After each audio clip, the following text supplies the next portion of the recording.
আসসালামু আলাইকুম রহমতুল্লাহ। Skill master একাডেমির অটোক্যাড মাস্টার্স কোর্সের আজকে ফার্স্ট ক্লাস।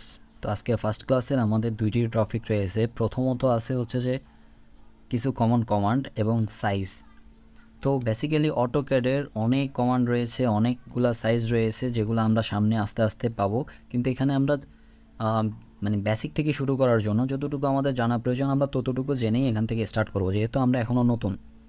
আর বাকি যেগুলো আছে সেগুলো আমরা যখন পরের ক্লাসগুলো করবো আস্তে আস্তে চলে আসবে। আর সেকেন্ড স্টেপে যেটা আছে, সেকেন্ড টপিক যেটা, সেটা হচ্ছে যে ফেস সেট আপ। তো অটোক্যাডে আমাদেরকে কাজ করতে গেলে প্রথমত আমাদেরকে ফেস সেট আপ অবশ্যই করে নিতে হবে। ফেস সেট আপ ছাড়া কিন্তু আমরা কাজ করতে পারবো না।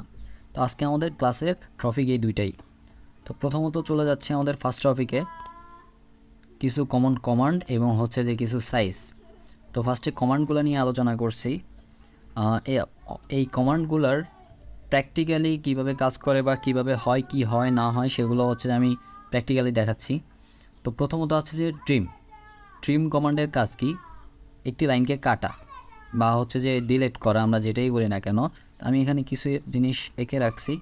তো এখানে আমি চাচ্ছি যে এই লাইন যে দুইটা এক্সট্রা বের হয়ে আছে, এই দুইটা লাইনকে আমি ডিলিট করতে, এই পাশেরগুলা আমি ডিলিট করতে।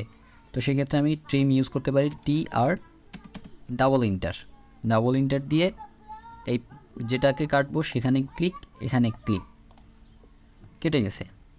দেন এখানে ক্লিক, অলরেডি কেটে গেছে। আমি চাচ্ছি হচ্ছে যে এইটাও কাটতে, এটাও কেটে দিছি। তো এইভাবে হচ্ছে যে আমরা ট্রিম কমান্ড দিয়ে কাজ করতে পারবো। সেকেন্ড যেটা আছে সেটা হচ্ছে যে অফসেট কীভাবে কাজ করে সেটা দেখাচ্ছি। যে আমি চাচ্ছি যে আমার সেম লাইনটা একটা নির্দিষ্ট দূরত্বে আরেকটা লাইন টানার জন্য। তো আমি যদি আবার নতুন করে লাইন টানতে চাই, সেটা হচ্ছে যে একটু এদিক সেদিক হতে পারে। তো সেক্ষেত্রে আমি কী করতে পারি, অফসেট নিয়ে নিতে পারি। তো আমি অফসেট নিচ্ছি, ও লিখে ইন্টার, দেন হচ্ছে যে সাইজ আমি কত দূরত্বে দিব, আমি এখানে দিয়ে দিচ্ছি যে 10 ফিট লিখে ইন্টার। আমি যত দূরত্বে দিব তার মাপটা দিয়ে ইন্টার করে যেই লাইনটাকে আমি নিতে যাচ্ছি সেটাতে ক্লিক করব। দেন যেই পাশে নিতে যাচ্ছি সেখানে ক্লিক করব। অলরেডি আমার 10 ফিট দূরত্বে কিন্তু একটা লাইন আঁকা হয়ে গেছে। এখন আমি যত যাচ্ছি আনলিমিটেড নিতে পারবো, এখানে আমি যত ক্লিক করব তত নিতে পারবো। এই হচ্ছে আমাদের ট্রিম কমান্ডের কাজ, অফসেটের কাজ। এবার আসি হচ্ছে যে স্মল ফেস যেটা দেয়া আছে। অনেক সময় হবে কি যে আমরা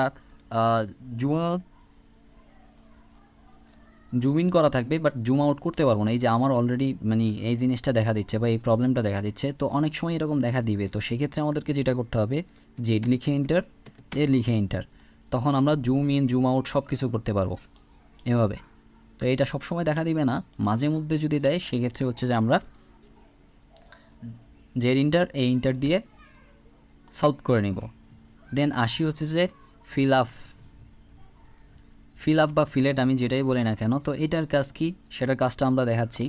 যে আমি চাচ্ছি যে এই লাইনটা আর এই লাইনটা, এই দুইটা পয়েন্টকে এক করতে, যেটা আমরা স্টেয়ারের ক্ষেত্রে ইউজ করব। তো স্টেয়ার না, শুধু আমরা হচ্ছে যে এটা ফিল আপের জন্য আমরা সব জায়গায় ইউজ করব। তো সেটা কিভাবে কাজ করে, এফ লিখে ইন্টার দিব। দেন যে পয়েন্টের দুইটা পয়েন্ট থাকবে, অবশ্যই দুইটা পয়েন্টকেই তো আমরা এক করার জন্য এই কমান্ডকে ইউজ করব। তো এই first point, then second point হয়ে গেছে। আবার যদি আমি কমান্ড দেই ফার্স্ট পয়েন্ট সেকেন্ড পয়েন্ট, আমার অলরেডি এটা হয়ে গেছে।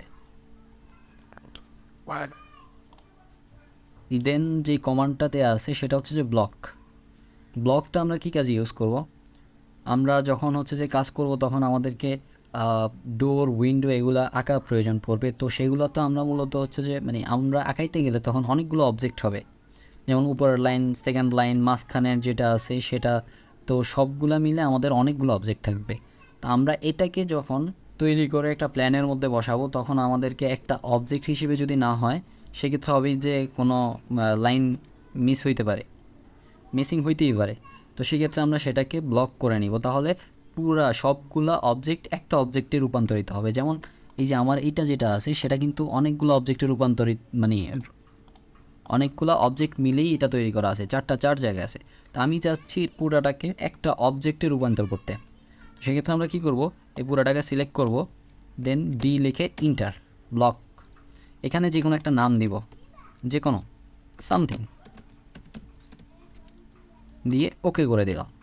এখন দেখেন যে এটা আমাদের পুরো একটা অবজেক্টে রূপান্তর হয়ে গেছে। আমি যদি এটাকে সরাইতে যাই পুরোটা একসাথে সরবে, পুরোটা একটা অবজেক্টে রূপান্তর হয়েছে। দেন আসি হচ্ছে আনব্লক।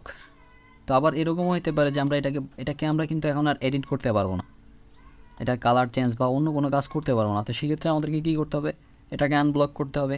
আনব্লক আমরা কিভাবে করব, এক্স লিখে ইন্টার, এটাকে সিলেক্ট করে এক্স লিখে ইন্টার। তো এই যে অলরেডি আমার 4টা অবজেক্টে আবার রূপান্তর হয়ে গেছে। এবার আসি হচ্ছে যে ফিলেটটা অলরেডি দেখানো হয়ে গেছে। এক্সটেন্ডেড যেটা আছে সেটার কমান্ড কি হবে, এক্স লিখে ডাবল ইন্টার। তো এটার কাজ কীভাবে সেটা আমরা দেখাচ্ছি। এক্সটেন্ডটা আসলে কি, আমি চাচ্ছি যে এটা কিন্তু অনেকটা ফিলেটের সাথে বা এফ লিখে ইন্টার আমরা যে কমান্ডটা ইউজ করছি সেটার সাথে কিন্তু মিল রয়েছে। যেমন আমরা ফিলেটটা ইউজ করা হয়েছে কী কারণে, যে এক লাইনের সাথে আরেক লাইনকে মেশানোর জন্য। তো এখানে আমরা যেটা করব, যেমন এই দুইটা পয়েন্ট যদি আমি এফ দিয়ে যদি মিল করতে চাই, ফিলেট দিয়ে যদি মিল করতে চাই, তাহলে সে রাউন্ড আকারের হয়ে গেছে। কিন্তু আমি যেটা চাচ্ছি যে এই লাইনটাকে এই লাইনের সাথে মিল করতে, এই লাইনটাকে এটার সাথে মানে উপরের লাইনের সাথে যোগ করার জন্য। তো সেক্ষেত্রে যদি আমি এফ লিখে এন্টার করি, ফিলেট কমান্ড দেই, সেক্ষেত্রে কিন্তু এই লাইনটা কেটে যাবে। তো সেক্ষেত্রে আমি কি করতে পারি, যে এক্স ইন্টার ডাবল ইন্টার, দেন এটাতে এই লাইনটাতে ক্লিক করব, সোজা বাংলা কথায় যদি আমরা বলতে যাই যে কোনো লাইনকে যদি আমরা বর্ধিত করতে যাই, তখন আমরা এক্স কমান্ড ইউজ করব, মানে এক্সটেন্ডেড কমান্ডটাকে আমরা ইউজ করব। দেন আসি হচ্ছে যে হ্যাচটা করা লাগবে কেন, যে আমরা যখন প্ল্যান করব তখন আমাদের দেখানো লাগতে পারে যে আমাদের ব্রিক সাইন, দেন হচ্ছে যে স্যান্ড সাইন, বালির, তারপরে ইটের, এইগুলার সাইনগুলো আমাদেরকে দেখানো প্রয়োজন পড়বে। তো সেক্ষেত্রে আমরা হ্যাশটাকে ইউজ করব, হ্যাশ কমান্ড। তো হ্যাশ কমান্ড কীভাবে কাজ করে, হ্যাশ কমান্ডের কমান্ড হচ্ছে যে এইচ লিখে ইন্টার দেওয়ার পরে আমাদের এরকম একটা ইন্টারফেস শো করবে। সেখান থেকে আমি নিতে যাচ্ছি হচ্ছে যে ব্রিক নিতে যাচ্ছি, এখান থেকে আমি চলে যাচ্ছি, এখান থেকে আমি ব্রিক সিলেক্ট করলাম, ওকে করলাম।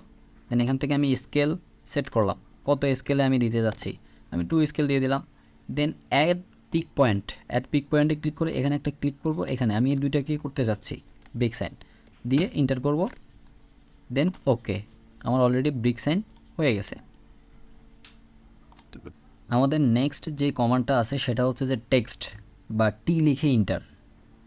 তো টেক্সট কমান্ডের কাজ কি,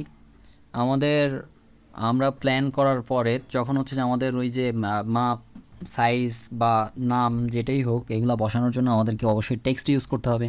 তো টেক্সট আমরা কীভাবে ইউজ করব, কিবোর্ড থেকে টি লিখে ইন্টার করলে আমরা এরিয়া সিলেক্ট করতে পারবো। এরিয়া সিলেক্টের জন্য আমাদের এভাবে আমরা এরিয়াটা সিলেক্ট করতে পারবো। আমি অলরেডি এরিয়া সিলেক্ট করে দিছি। তো এখন আমরা এখান থেকে এই ইন্টারফেস থেকে আমরা টেক্সটের সাইজ, ফ্রন্ট সব কিছু এখান থেকে সিলেক্ট করে দিতে পারবো। তো আমি টেক্সটের ফ্রন্ট সাইজ দিয়ে দিচ্ছি 8, আর এখান থেকে ফ্রন্ট নেম সিলেক্ট করে দিলাম, এখান থেকে মিডলে করে দিলাম, দিয়ে এখন আমি যে কোনো সামথিং লিখতেছি, সামথিং লিখে ওকে করে দিলাম। তাহলেই আমার টেক্সট কিন্তু অলরেডি চলে আসছে। এটার সাইজ আমি আমার ইচ্ছা মতো দিতে পারবো। এরকম যে আমি লেখাটাকে আরও বড় করতে যাচ্ছি, সেক্ষেত্রে এটাকে সিলেক্ট করে আমি এখানে দিয়ে দিলাম হচ্ছে যে 14, বড় হয়ে গেছে। এভাবে আমরা টেক্সট ইউজ করতে পারবো। দেন আসি হচ্ছে যে রড, নেক্সট যেটা সেটা হচ্ছে যে রড। তো আমরা যখন কাজ করতে যাব, আমরা যখন পায়ে লাগাবো তখন আমাদের তারপরে কলাম আঁকবো, তখন কিন্তু স্টেয়ার কলাম এগুলার ক্ষেত্রে আমাদেরকে রড দেখানো লাগবে। তো রডের জন্য আমরা যেটা করব, রড আঁকানোর জন্য ডিও ইন্টার 0 লিখে ইন্টার, দেন রডের ডায়া কত হবে সেটা আমি 10 দিয়ে দিচ্ছি, 10 লিখে ইন্টার। অলরেডি আমার এই যে রডের সাইন রডের সাইন চলে আসছে। তো এইভাবে আমরা রড আঁকাইতে পারবো। দেন যেটা আছে সেটা হচ্ছে যে ডায়া। আমাদের কিন্তু অনেক সময় যে একটা কলাম আঁকার পরে সেটাতে কত মিলিমিটার ডায়া দেয়া আছে সেটা আমাদেরকে লিখে দেওয়ার জন্য আমাদেরকে ডায়ার সাইনটা ইউজ করতে হবে। তো সেটা আমরা কিভাবে করব সেটাই দেখব। সেটার জন্য আমাদেরকে যেটা করতে হবে যে আমি এই টেক্সটের মধ্যে হচ্ছে যে লেখাচ্ছি সামথিংয়ের পরে আমি এখানে ডায়া লিখব। তো ডায়ার জন্য আমাদেরকে যেটা করতে হবে পার্সেন্ট কিবোর্ড থেকে সি দিলে আমাদের ডায়া হয়ে যাবে। এবার আসি হচ্ছে যে কমান্ড বারের বিষয়টা হচ্ছে যে আমরা নর্মালি কমান্ড বার ইউজ করব না ওইভাবে, বাট তাও আমরা দেখে নিচ্ছি যে কমান্ড বার অন অফ করার যেই বিষয়টা সেটা কিবোর্ডের একদম উপরের সারিতে F9 যে বাটনটা আছে সেটা দিলে এখানে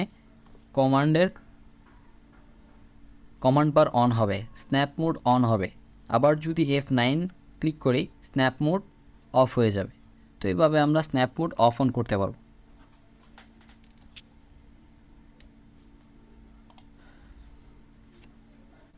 তো এবার আমরা দেখবো হচ্ছে যে কিছু স্ট্যান্ডার্ড সাইজ, এই জিনিসগুলো হচ্ছে যে আমরা এখন দেখব। তো এই জিনিসগুলো আমাদের মানে মুখস্থ রাখা লাগবে, এই অল্প কটা জিনিস, আর বাকিগুলো হচ্ছে যে আমরা যখন কাজ করব তখন অটোমেটিক চলে আসবে। আর এই জিনিসগুলো যেহেতু স্ট্যান্ডার্ড মাপ, এগুলো সব বিল্ডিংয়ে সব জায়গায় হচ্ছে যে একই রকম ইউজ হয়, তবে জায়গা ভেদে ক্লায়েন্টের চাহিদা অনুযায়ী কম বেশি হতে পারে। তো ফার্স্টে আসি হচ্ছে যে ডোর কিন্তু আমরা বাসায় ঢোকার জন্য যে মেইন ডোরটা ইউজ করা হয় সেটার দৈর্ঘ্য হবে হচ্ছে যে 3 ফিট 6, হাইট হবে হচ্ছে যে 7 ফিট। দেন আসি হচ্ছে যে বেডরুম হবে হচ্ছে যে 3 ফিট 7 ফিট। বাথরুম কিচেন বারান্দা সেটা হবে হচ্ছে যে 2 ফিট 6 বা 2.5 ফিট, আর হাইট হবে হচ্ছে যে 7 ফিট। মানে দরজা সবগুলোর হাইট হবে 7 ফিট, আর দৈর্ঘ্য যেটা সেটা হবে হচ্ছে যে main door 3 feet 6, bedroom 3 feet, bathroom kitchen বারান্দা সেটা হবে 2 ফিট 6। এবার আসি হচ্ছে যে উইন্ডোর ক্ষেত্রে উইন্ডো আমরা ইউজ করি কোথায়, বেডরুম কিচেন বাথরুম, আর হচ্ছে যে ড্রয়িং ডাইনিং সেখানে আমরা ওই বেডরুমের সাইজেরই উইন্ডো ইউজ করব। তো বেডরুমের যেই উইন্ডোর সাইজটা আছে সেটা হবে হচ্ছে যে দৈর্ঘ্য হবে হচ্ছে যে 5 ফিট, আর হাইট যেটা সেটা হতে পারে হচ্ছে যে 4 ফিট অথবা 4.5 ফিট, যেটাই হোক সেটা আমাদের জায়গা অনুযায়ী, অথবা 5 ফিটও হতে পারে, সেটা আমাদের ডিজাইনের ড্রয়িংয়ের উপরে ডিপেন্ড করে, আর হচ্ছে যে ক্লায়েন্টের চাহিদার উপরে ডিপেন্ড করে। দেন আসি হচ্ছে যে কিচেন হতে পারে যে এর লেন্থ হতে পারে 3 ফিট 4 ফিট, যেটাই হোক এই দুইটার একটা হবে, সেটা জায়গা অনুযায়ী। আর হাইট যেটা সেটাও হবে হচ্ছে যে 4 ফিট 4.5 ফিট 5 ফিট, যেটাই ড্রয়িং অনুযায়ী যেটাই করা হয় সেটা। আর বাথরুমের যেটা সেটা অলমোস্ট ফিক্সড থাকবে 2 ফিট 2 ফিট। এরপরে আসি হচ্ছে যে পার্টিশন ওয়াল নর্মালি একদম সর্বনিম্ন যেটা সেটা হবে হচ্ছে যে 5 ইঞ্চি। এরপরে 10 ইঞ্চি 12 ইঞ্চি সেটা হতে পারে কমার্শিয়াল ফ্লোর বা অন্যান্য যেসব বাণিজ্যিক যেসব ভবনগুলো আছে সেখানে হতে পারে। দেন আসি হচ্ছে যে আমাদের ফ্লোর হাইট নর্মালি হবে কত, 10 ফিট। 10 ফিটের মধ্যে আমাদের যে ছাদের স্ল্যাবটা হবে সেটা হবে হচ্ছে যে সর্বনিম্ন 6 ইঞ্চি। তো আমরা সেজন্য ফ্লোরের মেইন যে হাইটটা আছে সেটা ধরবো কত, 9 ফিট 6 ইঞ্চি, 9.5 ফিট। আর প্যারাপেট ওয়াল যেটা আছে আমাদের, প্যারাপেট ওয়াল হবে হচ্ছে যে 1 ফিট 6, নর্মালি 1 ফিট 6 হবে, কম বেশি হতে পারে। এরপরে আসি হচ্ছে যে ফ্লোর স্ল্যাব যেটা বললাম যে আমাদের ছাদের যে থিকনেসটা আছে সেটা ডিপেন্ড করবে হচ্ছে যে বিল্ডিংয়ের উপরে, তারপরে কেউ চাইলে কম বেশি দিতে পারে, তবে সর্বনিম্ন 6 ইঞ্চি, 6 ইঞ্চির কম হবে না। এবার আমরা দেখব যে কিভাবে ফেস সেট করা হয়, যেটা আমাদের টপিক 2 আজকের ক্লাসের। তো ফেস সেট জন্য আমাদেরকে 4টা স্টেপে কাজ করতে হবে। প্রথম স্টেপ যেটা সেটা এখানে দেয়াই আছে অলরেডি। ফার্স্ট স্টেপ হচ্ছে যে ইউনিট সেট করতে হবে আমাদেরকে। সেকেন্ড স্টেপ ইউনিট সেট করতে হবে আমাদেরকে। সেকেন্ড স্টেপ হচ্ছে যে ডাইমেনশন স্টাইল সেট করতে হবে। থার্ড স্টেপ যেটা সেটা হচ্ছে যে ড্রাফটিং সেটিং। দেন হচ্ছে যে এরিয়া সেটিং। তো সেটা কীভাবে করে সেটা আমরা আজকে প্র্যাকটিক্যালি দেখব। সেটার জন্য আমাদেরকে প্রথমত অটোক্যাড সফটওয়্যারটা অন করতে হবে। অন করার পরে আমাদেরকে প্রথমে ইউনিট সেট করতে হবে। আমাদের স্টেপ অনুযায়ী প্রথমত আমাদেরকে কী করতে হবে? ইউনিট সেট করতে হবে। ইউনিট সেট করার জন্য আমাদেরকে প্রথমত ইউনিটের কমান্ডটা দিতে হবে। ইউনিটের কমান্ড হচ্ছে যে ইউএন লিখে ইন্টার করলে আমাদের সামনে এরকম একটা ইন্টারফেস শো করবে। এখান থেকে আমরা টাইপ আর্কিটেকচার সিলেক্ট করব, দেন এখানে 0 করে দিব। আর এখানে অলরেডি ইঞ্চি সিলেক্ট করা আছে, ওই ইঞ্চি দিয়েই রাখবো, দেন ওকে। নেক্সট স্টেপে আমাদেরকে যেটা করতে হবে সেটা হচ্ছে যে ডাইমেনশন স্টাইল সেট করতে হবে। তো ডাইমেনশন স্টাইল সেট করার জন্য আমাদেরকে কমান্ড দিতে হবে হচ্ছে ডি লিখে ইন্টার, যেটা হচ্ছে যে ডাইমেনশনের কমান্ড। দেন আমরা যাব হচ্ছে যে মডিফাই থেকে আমাদেরকে প্রথমে যেটা করতে হবে প্রাইমারি ইউনিট সেট করতে হবে। প্রাইমারি ইউনিট হিসেবে আমরা তখন সেট করছিলাম কি আর্কিটেকচার, দেন 0 এখানে আর কোনো কাজ নেই। আরেকটা কাজ করতে হবে পরের ট্যাবে, মানে টেক্সটের হাইটটা আমাদেরকে এখান থেকে সিলেক্ট করে দিতে হবে। তো টেক্সটের হাইট হবে হচ্ছে যে এখান থেকে 8/6, যেটা আমাদের সুবিধা অনুযায়ী আমরা দিয়ে নিব, সেটা আমরা এখান থেকে সিলেক্ট করে নিলাম। দেন আমরা ওকে করে দিব, সেট কারেন্ট, ক্লোজ। এবার আসি হচ্ছে যে থার্ড স্টেপে আমাদের ড্রাফটিং সেটিংসের আমাদের কমান্ড হবে হচ্ছে যে ওএস লিখে ইন্টার। এখান থেকে এখানে আমার সবগুলো সিলেক্ট করা আছে, তো অনেকে হয়তো এরকম সিলেক্ট করা থাকবে না, কিছু সিলেক্ট করা থাকবে, কিছু থাকবে না। তো সেক্ষেত্রে আমাদেরকে এখানে এসে সিলেক্ট অল করে ওকে ক্লিক করতে হবে। এবার আসি হচ্ছে যে একদম লাস্ট স্টেপ,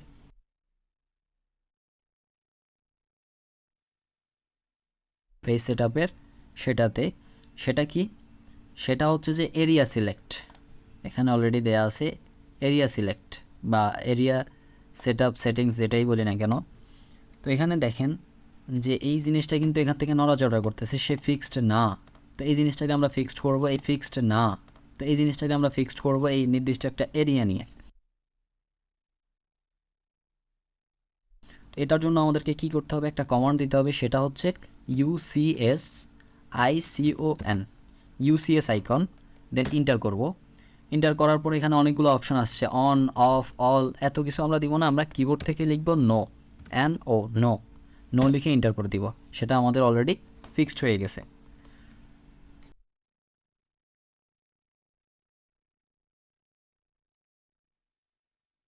আমাদের ফেস সেটআপের কাজ এখানে কমপ্লিট। তো আমরা ফেস সেটআপের জন্য কি করব, শুরু থেকে আমি আবার একটু রিপিট করতেছি। প্রথমত আমরা করব কি, ইউনিট সেটআপ করব, দেন করব হচ্ছে যে ডাইমেনশন স্টাইল। ইউনিট কীভাবে সেট করব? ইউএন লিখে ইন্টার। আর ডাইমেনশনের কমান্ড কী হবে? ডি লিখে ইন্টার। দেন করব হচ্ছে যে ড্রাফটিং সেটিংয়ের কমান্ড হচ্ছে যে ওএস লিখে ইন্টার। দেন আসবো হচ্ছে যে এরিয়া সেটিংস কি UCS আইকন লিখে ইন্টার, দেন কিবোর্ড থেকে নো। এভাবেই আমরা আমাদের ফেস সেটআপ করে নিতে পারবো। তো আজকের ক্লাস এই পর্যন্তই, দেখা হবে নেক্সট ক্লাসে। আসসালামু আলাইকুম।